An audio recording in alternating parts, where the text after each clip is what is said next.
Hello नमस्कार आब्रा मंडळी, मी गौरी. स्वागत आहे तुमचं माझ्या नवीन एका व्लॉगमध्ये.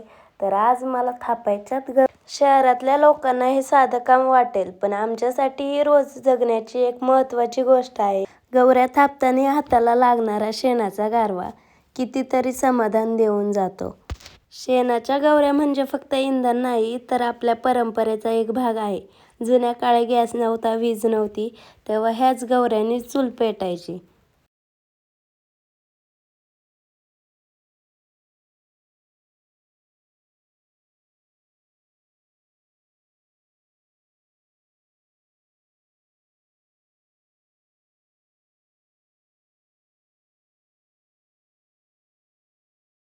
कालच्या एवढ्या गौऱ्यात आपल्याला तिकडे थापायच्या, त्याने ह्या परवाच्या त्या वाळतात एवढ्या थापून झालेल्या आहेत.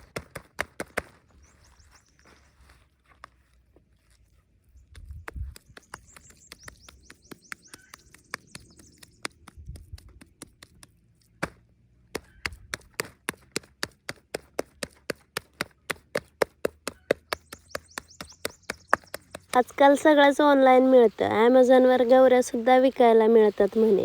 पण गौऱ्या म्हणजे फक्त चूल पेटवायचं साधन नाही, त्या आहेत आपल्या घरच्या उबदार आठवणी.